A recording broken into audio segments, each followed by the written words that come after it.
Myself Sita. I am the mathematics lecturer in K.B.N college. So today we are going to learn vector spaces 2 in linear algebra and problem solving session. So ఈరోజు మనం నేర్చుకున్న topic అంటే vector spaces 2 అనే unit 2ని నేర్చుకుంటున్నాం. ఎందులో అంటే linear algebra and problem solving session అనే చాప్టర్ పేపర్లో వెక్టార్ స్పేసెస్ 2 అనే యూనిట్ అనేది నేర్చుకుంటున్నాం. సో ఇక్కడ మనం నేర్చుకునేది ఏంటి అంటే యూనిట్ 1లో వచ్చేసేపటికి వెక్టార్ స్పేస్ సబ్ స్పేస్ వీటి డెఫినేషన్స్ గురించి వాటి థియరమ్స్ గురించి మాట్లాడుకున్నాం. So in the second unit we have to going to learn basis of a vector space. So basis అంటే ఏంటి, వెక్టార్ స్పేస్కి బేసిస్ ఎగ్జిస్ట్ అవ్వాలంటే ఏం ఎగ్జిస్ట్ అవ్వాలి అన్న దాని గురించి మాట్లాడుతున్నాం. సో ఇక్కడ వచ్చేసేపటికి first definition of a basis of a vector space. So first we have to learn basis of a vector space. So first, a subset S of a vector space is said to be basis if S is linearly independent and second condition, the linear span of S is V, that is L of S is equal to V. So basis of A vector space అంటే vector స్పేస్కి ఒక subset అనేది exist అవ్వాలి అంటే vector spaces నుంచి కొన్ని elements అనేవి మనం yes అనే సెట్లో కన్సిడర్ చేస్తున్నాం. ఇప్పుడు S is set to be basis, S అనేది బేసిస్ అవ్వాలి అంటే 2 కండిషన్స్ని సాటిస్ఫై చేయాలి. So first one, S is linearly independent. S అనేది లీనియర్లీ ఇండిపెండెంట్ అవ్వాలి. What is mean by linearly independent? So linear combination of that vectors, linear combination of S vectors consider చేసుకుంటే use చేసిన scalars అనేవి, linear కాంబినేషన్కి use చేసిన scalars అనేవి zeros అనేవి అవ్వాలి. సో అలాంటి సెట్ని మనం ఎస్ ఈజ్ లీనియర్లీ ఇండిపెండెంట్ అని చెప్తాము. After that second condition, what is that second condition? The linear span of S is V, అంటే ఎస్తో ఫామ్ అయ్యే లీనియర్ స్పాన్ మొత్తం దేనికి ఈక్వల్ అవుతుంది అంటే వి అనే సెట్కి ఈక్వల్ అవుతుంది. So this is the basis of a vector space definition. After that we have to learn one theorem, the most important theorem, basis extension theorem. So what is meant by basis extension theorem? So theorem statement, let V of F be a finite dimensional vector space and S is equal to alpha 1 alpha 2 and so on alpha n is linearly independent subset of V, then either S itself or S can be extended to form a basis of V.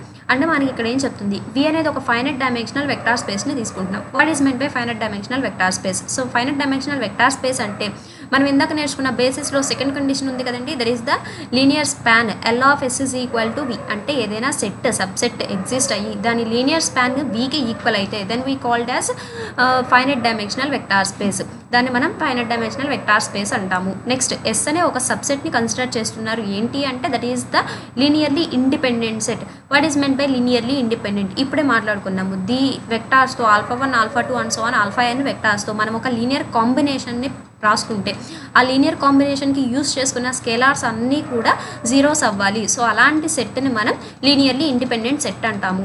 ఒక vector finite dimensional vector స్పేస్ని S అనే ఒక linearly independent సెట్ని use చేసుకుని మనం ఏం prove చేయాలి ఈ థియరమ్ని? ఎయిదర్ ఎస్ అయినా బేసిస్ ఆఫ్ వి అవ్వాలి, or else S can be extended, ఎస్ని ఎక్స్టెండ్ చేసినా కూడా బేసిస్ అవ్వాలి అనేది మనం ప్రూవ్ చేయాలి. సో ప్రూఫ్ ఫస్ట్ ఇచ్చిన డేటా అనేది మనం రాస్తున్నాం థియరమ్ స్టేట్మెంట్లో. Let V of F be a finite dimensional vector space. So V of F అనేది ఒక ఫైనైట్ డైమెన్షనల్ వెక్టార్ స్పేస్ ఇచ్చాడు and S is equal to alpha 1 alpha 2 and so on alpha n is linearly independent subset of V. So S is equal to alpha 1 alpha 2 and so on alpha n ఇచ్చి అది linearly independent subset of V అని ఇచ్చారు. We prove that, మనం ఏం prove చేయాలి? We prove that S itself is a basis of V or S can be extended to form a basis of V. అంటే S itself అయినా basis అవ్వాలి, లేదు అంటే ఎస్ని ఎక్స్టెండ్ చేసినా మనకి బేసిస్ అనేది ఫామ్ అవ్వాలి అని ప్రూవ్ చేయాలి. సిన్స్ మనకేం తెలుసు, since V is a finite dimensional vector space. V అనేది ఏంటి? వి అనేది ఒక ఫైనైట్ డైమెన్షనల్ వెక్టార్ స్పేస్ అని వారే ఇచ్చారు. So by definition of what is mean by finite dimensional vector space, there exist a finite subset. ఒక ఫైనైట్ సబ్సెట్ అనేది exist అవుతుంది. So what is the finite subset? Beta 1 beta 2 up to so on beta n.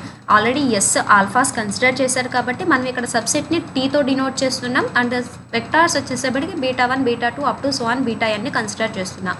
Then ఏం జరగాలి? L of T, that means linear span of T అనేది వీకి equal అవ్వాలి. ఇది ఎక్కడ నుండి వచ్చిందంటే finite dimensional vector space definition నుంచి కన్సిడర్ చేశాము. నెక్స్ట్ ఇప్పుడు నా దగ్గర ఎన్ని సెట్స్ ఎగ్జిస్ట్ అవుతున్నాయి అంటే 2 సెట్స్ ఎగ్జిస్ట్ అవుతున్నాయి. S is equal to alpha 1 alpha 2 and so on alpha n, T is equal to beta 1 beta 2 and so on beta n. 2 sets exist అవుతున్నాయి. నేను ఇప్పుడు ఈ 2 సెట్స్ని యూస్ చేసుకుని కొత్త సెట్ S1 అనే సెట్ని ఫామ్ చేస్తున్నా. So S1 is equal to S union T. What is meant by S union T? Alpha 1 alpha 2 and so on alpha n, beta 1 beta 2 and so on beta n. అంటే మనం మొత్తం 2 సెట్స్ని combine చేసి కొత్త సెట్ని form చేసాము. ఇప్పుడు నేనేం prove చేయాలి? L of S1 is equal to V అని ప్రూవ్ చేయాలి. సో నేను అందుకోసం ఏం చేసుకుంటున్నా, ఆల్ఫా అనే ఎలిమెంట్ V నుంచి కన్సిడర్ చేసా, alpha belongs to V. But V is already equal to L of T, అంటే ఆల్ఫా అనేది V నుంచి కన్సిడర్ చేస్తే ఆల్ఫా అనేది L ఆఫ్ Tలో కూడా ఉంటుంది, because of L of T is equal to V. So alpha belongs to L of T. What is meant by L of T? Linear combination of vectors in T. So alpha is linear combination of vectors or T. That means ఈ alpha is equal to a1 beta 1 a2 beta 2 and so on an beta n రాసుకున్నాం. Next నేను ఇదే stepney ఇంకెలా రాసుకుంటున్నానంటే a1 beta 1 a2 beta 2 and so on an beta n plus 0 alpha 1 plus 0 alpha 2 and so on 0 alpha n రాసాం. So zeros add చేయడం వల్ల మనకి ఈ condition ఏమి చేంజ్ అవ్వలేదు. బట్ మీరు అబ్జర్వ్ చేస్తే ఆల్ఫాని నేను ఎలా రాసుకున్నాను, linear combination of vectors in S and T, అంటే ఎస్లో ఉన్న వెక్టార్స్ ఆల్ఫాస్తోను, టీలో ఉన్న వెక్టార్స్ బీటాస్ను యూస్ చేసుకుని లీనియర్ కాంబినేషన్ రాశాను. So that means alpha is linear combination of vectors in S1. S union టీని మనం ఏమని పిలుస్తున్నాం, S1 అని పిలుస్తున్నాం. So alpha belongs to L of S1. So L of S1లో వచ్చింది, ఎక్కడ నుండి తీసుకుంటే Vలో తీసుకుంటే సేమ్ ఇదే ప్రాసెస్ కింద నుండి పైకి మనం వెళ్తే దట్ మీన్స్ L ఆఫ్ Sలో ఒక ఆల్ఫాని కన్సిడర్ చేసి దాన్ని మళ్ళీ ఆల్ఫా బిలాంగ్స్ టు Vలో చూపిస్తే thus two sets are equal. That means one is contained other, ఒక సెట్ ఇంకో సెట్ని కంటైన్ చేస్తుంది కాబట్టి L of S1 is subset of V and V is subset of L of S1 జరిగింది కాబట్టి L of S1 is equal to V అయింది. Next we assume that నేనేమి assume చేసుకుంటున్నా, S1 contains non zero vectors, S1లో అన్ని non zero వెక్టార్సే ఉన్నాయి అని తీసుకుంటున్నా. సపోజ్ చేసుకుంటున్నా S1 is linearly independent, S1 అనేది ఒక linearly independent or linearly dependent. అంటే మనకి ఇక్కడ ఏం ఎగ్జిస్ట్ అవుతుంది, నాన్ జీరో వెక్టార్స్ అంటే S1 అనేది ఏదర్ లీనియర్లీ ఇండిపెండెంట్ అవ్వచ్చు, లేదు అంటే లీనియర్లీ డిపెండెంట్ అవ్వచ్చు. If S1 is linearly independent, S1 అనేది లీనియర్లీ ఇండిపెండెంట్ అయ్యింది అనుకుంటే L of S is equal to V. L of S is equal to V అనేది ఆల్రెడీ జరిగింది, S1 లీనియర్లీ ఇండిపెండెంట్ అయ్యింది. సో దాని ప్రకారం మనకి ఏం ఎగ్జిస్ట్ అవుతుంది, L of S is equal to V అవుతుంది and S is linearly independent జరుగుతుంది కాబట్టి S1 is the basis of V అనేది అయ్యింది. సో బేసిస్ అయ్యింది అంటే S1 బేసిస్ అయ్యిందంటే దట్ మీన్స్ ఎక్స్టెన్షన్ అనేది బేసిస్ని ఫామ్ చేసింది. సపోజ్ S1 అనేది ఇండిపెండెంట్ అవ్వలేదు, దెన్ ఏమవ్వాలి, డిపెండెంట్ అయ్యే ఛాన్స్ ఉంది. Otherwise S1 is linearly dependent. Dependent అయితే ఏమవుతుందండి, మనకు తెలిసిన known theorem, that means unit 1లో ఒక థీరంని నేర్చుకుంటాం, that is what is meant by that theorem. S is linearly independent అయితే దానిలోని ఒక వెక్టార్ని some beta k belongs to S1 is expressed as linear combination of its preceding vectors. So అందులో ఉన్న ఏదో ఒక వెక్టార్ని కన్సిడర్ చేసుకుని దాన్ని మనం ఎలా రాసుకోవచ్చు అంటే దాని ముందు యొక్క వెక్టార్స్ యొక్క లీనియర్ కాంబినేషన్గా రాసుకోవచ్చు. That is beta k is equal to a1 alpha 1 plus a2 alpha 2 and so on an alpha n b1 beta 1 b2 beta 2 up to so on bk minus 1 beta k minus 1 అలా ఈ ముందు ఉన్న వెక్టార్స్లో linear combination రాశాను. But here నువ్వు observe చేస్తే we can't suppose alpha k is linear combination of its preceding vectors because of its contradiction to S is linearly independent set. Why only we choosing beta k? Because of alpha k సారా and linear combination of its preceding vectors. If you write alpha case then it is a contradiction to because S is linearly independent set. So S linearly independent set అవుతుంది కాబట్టి that is contradiction అనేది exist అవుతుంది. So మనం only బీటాస్ని linear కాంబినేషన్గా consider చేస్తాము. And we already known that what is meant by S2 is equal to S1 minus beta K. So S2 అనే కొత్త సెట్ని నేను ఫామ్ చేస్తున్నా. ఎలా ఫామ్ చేస్తున్నా, S1 మైనస్ బీటా కే. సో S1లో బీటా కేని తీసేసి రిమైనింగ్ వెక్టార్స్ని ఫామ్ చేస్తున్నా. Here we have to observe that means alpha 1 alpha 2 alpha n beta 1 beta 2 up to so on beta k minus 1 beta k plus 1 and so on beta n. అంటే నేను ఇక్కడ ఏం observe చేశారు, beta k అనే సెట్లో ఈ సెట్లో beta k అనే ఎలిమెంట్ని తీసేసి కొత్త సెట్ని ఫామ్ చేశారు. Then L of S2 is equal to L of S1 is equal to V. Linear span of S2 linear span of S1 అనేది Vకి ఈక్వల్ అవుతుంది. నేను ఇప్పుడేం సపోజ్ చేస్తున్నాను, now we suppose that S2 is linearly independent or dependent. అంటే S2 అనేది linearly independent అవ్వచ్చు, లేదు అంటే డిపెండెంట్ అవ్వచ్చు. If S2 is linearly independent, S2 linearly independent అయితే పైన L of S2 is equal to V అయింది. ఈ టూ కండిషన్స్ జరిగాయి అంటే బేసిస్ అనేది ఫామ్ చేస్తుంది కదా. So S2 is basis of V. S2 basis అయింది అంటే S ఎక్స్టెన్షనేగా బేసిస్ అయినట్టు. So S can be extended to form a basis of V. Otherwise or else ఇది లీనియర్లీ ఇండిపెండెంట్ కాలేదు. Then S2 is linearly dependent. S2 ఏమవుతుంది, dependent అవుతుంది. Same ప్రాసెస్ని apply చేస్తున్నాం బై నోన్ థీరం. మళ్ళీ నోన్ థీరం ప్రకారం ఏమవుతుంది, ఇందాక బీటా కేని కన్సిడర్ చేసాం కాబట్టి now we have to consider beta J. Beta J belongs to S2 can be expressed as linear combination of its preceding vectors. Beta జేని నేను కన్సిడర్ చేశాను.